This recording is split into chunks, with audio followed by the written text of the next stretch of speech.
During the last decade, our fragile dependence on imported oil has brought a new focus on planning for a more secure energy future. At the same time, rapid addition of pollutants and greenhouse gases to the atmosphere over the past century has raised fears that the burning of fossil fuels will lead to a drastic rise in global temperature. These concerns have led to renewed interest in energy gases, particularly natural gas, the cleanest burning and least polluting of all fossil fuels. Gases have unique properties.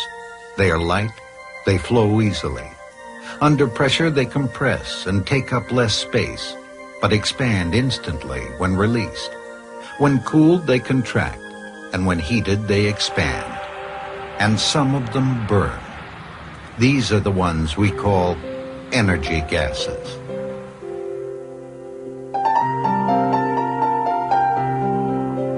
"200 years ago, wood fueled our homes and businesses. Thick forests covered the land and timber stood at our doorsteps. But as a fledgling steel industry grew, it devoured immense amounts of wood. 2 acres of trees were burned to produce the charcoal needed to smelt 1 ton of iron. Forests began to disappear, and wood prices soared.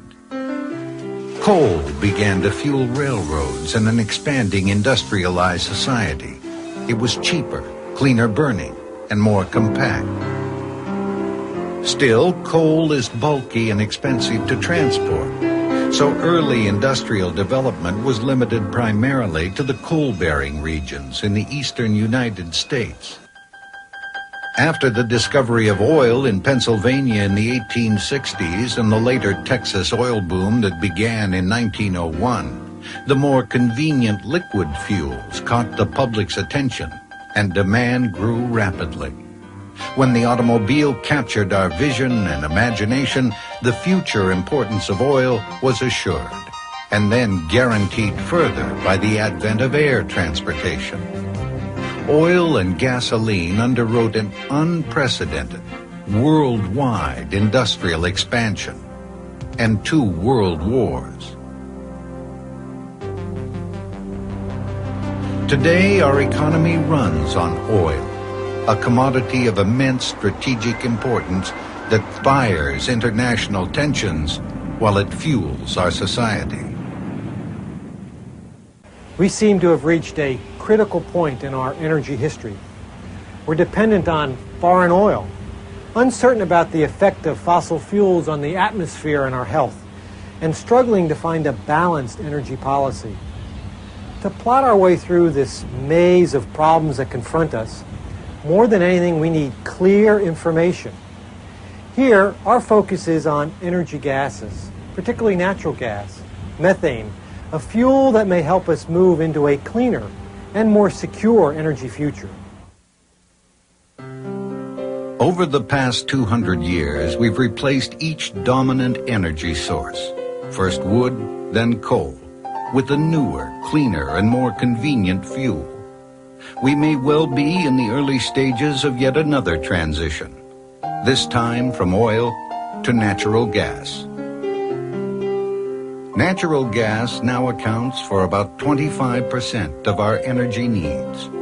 50 million families and 4 million businesses rely on natural gas for fuel.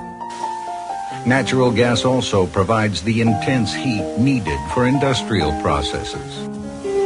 And vehicle fleets throughout the United States are being converted to natural gas. Cars can be easily and safely operated on natural gas with revisions to the fuel system, and natural gas storage cylinders that are virtually indestructible. But natural gas brings new questions to an energy marketplace that has experienced 2 decades of periodic disruption and confusion. What is natural gas? How does it form? Where do we find it? How much is there? What will it cost? And how will it affect the environment? Natural gas occurs throughout the Earth's crust. It is not simply a byproduct of oil, as many of us assume. It is actually a fuel in its own right, different from oil in its occurrence, its properties as a gas, and in its origin. Oil occurs mainly at depths less than 10,000 feet, and always in association with natural gas. But natural gas occurs to depths of at least 40,000 feet, often on its own, but also in association with coal, and even dissolved in hot brine. Natural gas is forming today in landfills from the breakdown of organic materials, and is even found lodged within the crystal structure of ice. Methane is the main component of natural gas. This simple compound contains less carbon and fewer impurities than coal or oil and burns more cleanly than either. Most importantly, burning natural gas produces less carbon dioxide, a major contributor to the greenhouse effect and potential global warming.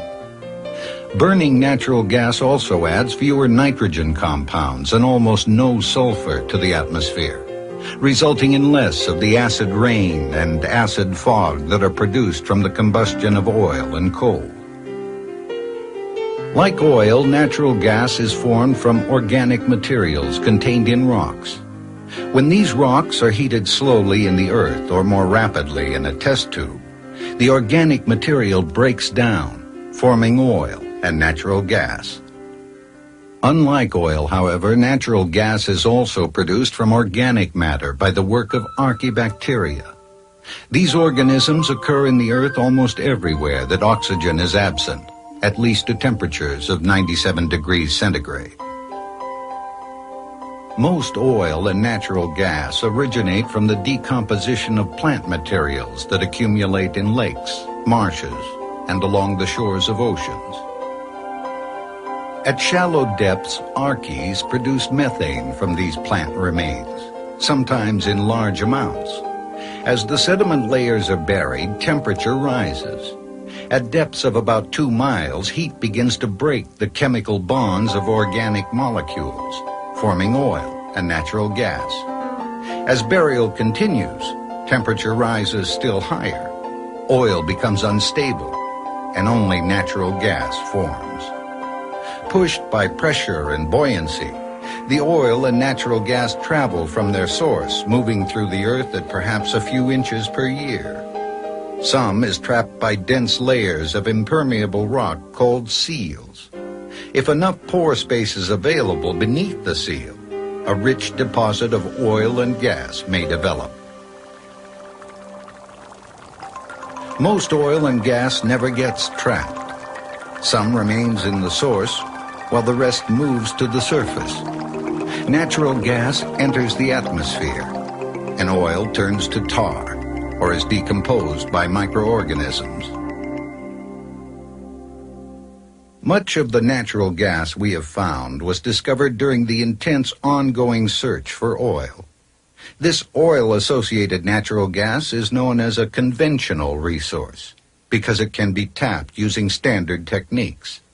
Recent estimates by the National Petroleum Council show that we have at least 775 trillion cubic feet of conventional natural gas available to us in the United States. 40 years' supply if we burn it at the rate we do today. These conventional resources represent only a part of the natural gas that's available to us. Natural gas also occurs in places that are more difficult to develop and more expensive to produce. These occurrences, known as unconventional resources, include tight gas, coal bed methane, deep gas, and methane hydrates. Together, these have the potential of providing large amounts of natural gas for the future. Tight gas occurs in rocks like the massive sandstones that form the cliffs of Mesa Verde National Park in southwestern Colorado. Farther south, these same layers lie buried beneath thousands of feet of rock in the San Juan Basin. Here, they house vast stores of natural gas, but hold it tightly locked in isolated cells. pores in these tight gas reservoirs are unconnected, like holes in a Swiss cheese, or linked only by microscopic cracks. The gas moves slowly through the rock, or not at all, making it difficult to collect. But large natural fractures crack open the pore space, freeing the gas. Zones of intensely fractured rock form concentrations of natural gas. New technologies let drillers pierce these zones horizontally, tapping several from a single well and making the difficult job of recovery more efficient. Tight gas sandstones hold immense quantities of natural gas, but much of it may be too expensive or even impossible to recover. Yet recent estimates suggest that tight gas might supply 400 trillion cubic feet of natural gas, enough to meet our present needs for 20 years.